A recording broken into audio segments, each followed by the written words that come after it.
তো হ্যালো বন্ধুরা, সবাই কেমন আছো? আশা করি সবাই সুস্থ আছো, ভালো আছো। তো ওবেলার রান্নাবান্না তো হয়েই গেছে, তোমাদের সাথে শেয়ার করলাম দেখলে। তো এবেলা তো কিছু খেতে হবে, মানে পেট তো দুবেলা তো লাগবেই কিছু না কিছু। তো যেহেতু যে শুক্রবার, ওবেলার খাওয়াটা বেশ জমেনি, জুতের হয়নি। তো এবেলা দেখো কি করতে বসেছি। তো এই যে গাজর নিয়েছি, বিনস নিয়েছি, সব দিয়ে একটা ডালিয়া টাইপের খিচুড়ি করব, মানে খিচুড়ি টাইপের ডালিয়া করব। আর সাথে প্রেসারে আলু সিদ্ধ দিয়েছি। তো একটু ডালিয়ার খিচুড়ি আর সাথে কষা কষা আলুর দম।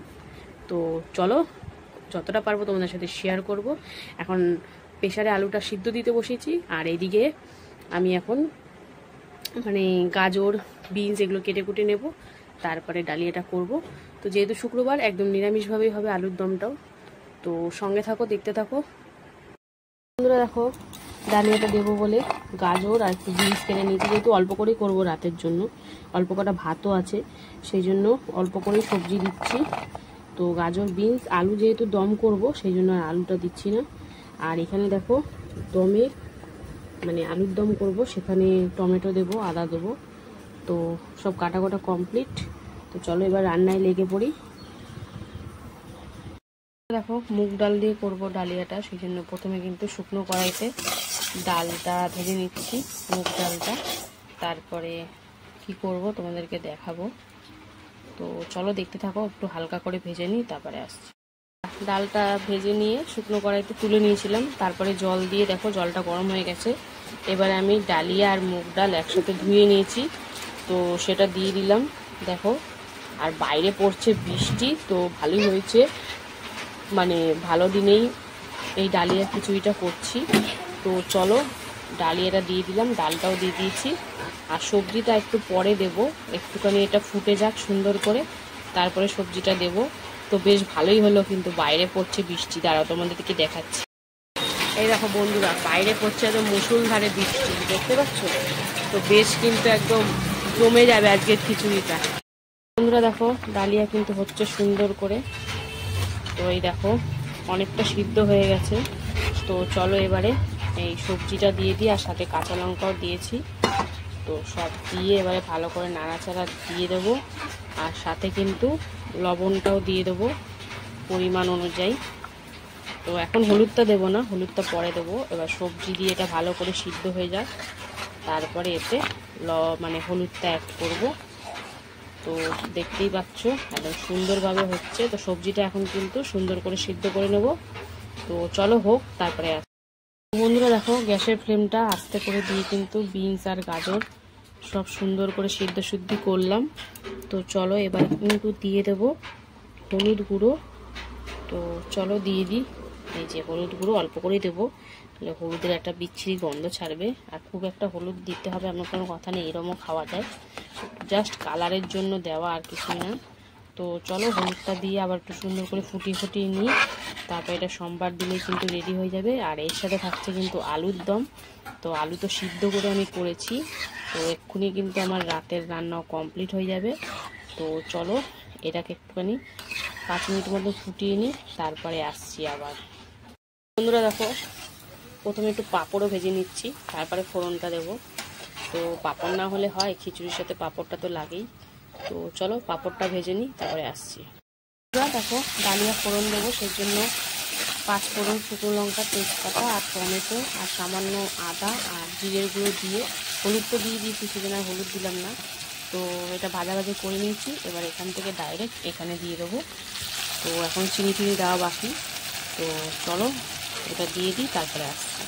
দেখো এতে মশলাটা দিয়ে দিলাম, সাথে গরম মশলা, চিনি সব দিয়ে কিন্তু এখন ভালো করে ফোটাফুটি করে নিচ্ছি। দেখো এরকম সুন্দর করে, তারপরে দিয়ে দেবো ওপর থেকে এই যে ঘিটা দিলে গন্ধটা, ফ্লেভারটা সুন্দর আসবে।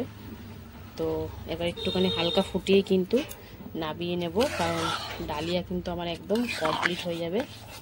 তো ডালিয়াটা কেমন লাগছে অবশ্যই জানাবে, একটু কালারফুলি হয়েছে বিনস গাজর টাজর দেওয়াতে।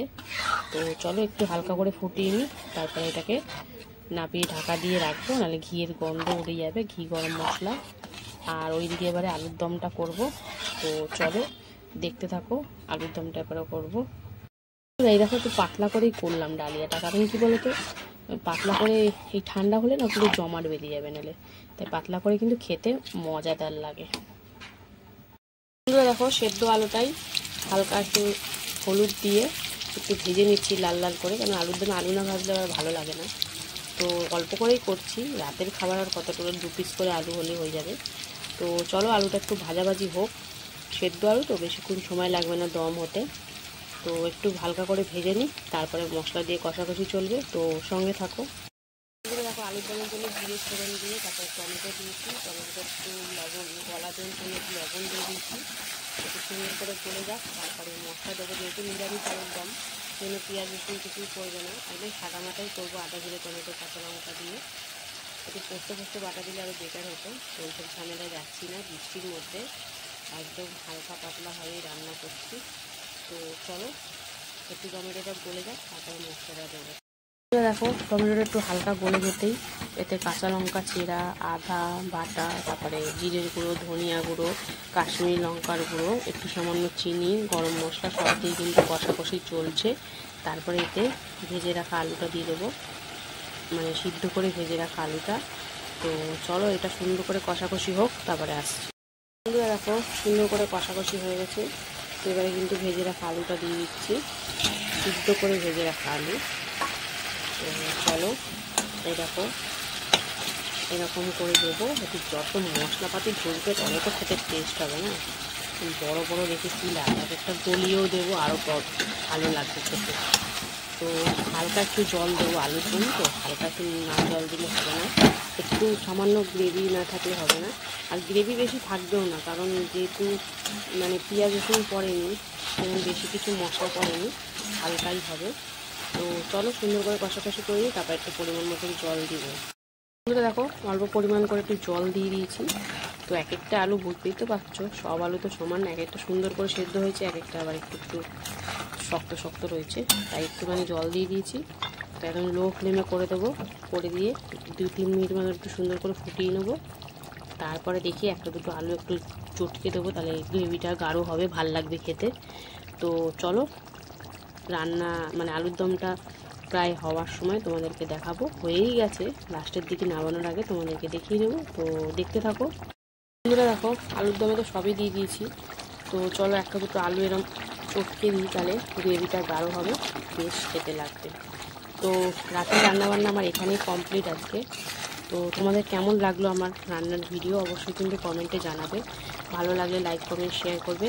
আর রাতের বেলা আজকে তাহলে মেনুতে কী থাকলো, ডালিয়া, পাঁপড় ভাজা আর আলুর দম, পুরো জমে যাবে। তো বন্ধুরা তোমাদের সাথে দেখা হবে রাতের খাবারের ভিডিওতে। তো সবাই এরমভাবেই ভালোবাসা দিতে থাকো, সুস্থ থাকো, ভালো থাকো। তো আজকের মতন ভিডিওটা, রান্নার ভিডিওটা এখানেই শেষ করছি। তো বন্ধুরা রাতের খাবার নিয়ে চলে এলাম। রাতের খাবারে দেখো এই যে ডালিয়া করেছি, সাথে নিরামিষ আলুর দম, আর রয়েছে পাঁপড় ভাজা। তো ডালিয়াটার মধ্যে দেখো বিনস, গাজর, টমেটো, ঘি, গরম মশলা সব দিয়ে করা হয়েছে। তো একটু পাতলা করে করেছি, বেশ ভালো লাগে। তো একটু আলুর দম নিয়ে জাস্ট গ্রেভিটা নিয়েছি, ঘির একটা সুন্দর ফ্লেভার আসছে, বেশ ভালো লাগছে খেতে। এবার একটু আলুর দম দিয়ে পাঁপড় দিয়ে চলো সুন্দর করে খাওয়া যাক। নিলাম দেখো,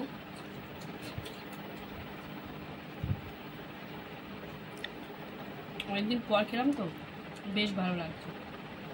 তো মাঝে মাঝে একটু ঘুরিয়ে ফিরিয়ে খেলে ভালোই লাগে। আর জিনিসটা কত সুন্দর কালারফুল হয়েছে, গাজর বিনস টিনস দিয়ে। আমি আলুর দম করবো বলে তাই আর আলু এক্সট্রা এর মধ্যে দিইনি। তো আলুর দম দিয়ে কিন্তু এই রাতে যে ডালিয়াটা করেছি বেশ জমে গেছে কিন্তু খাওয়াটা। তো তোমাদের কেমন লাগলো ভিডিওটা অবশ্যই কমেন্টে জানাবে। আর তোমরা রাতে কে কী খাচ্ছ কমেন্ট করে জানিও। তো চলো রাতের ভিডিও একটুখানি, সবাই সুস্থ থেকো, ভালো থেকো, এখনের মতন গুড নাইট।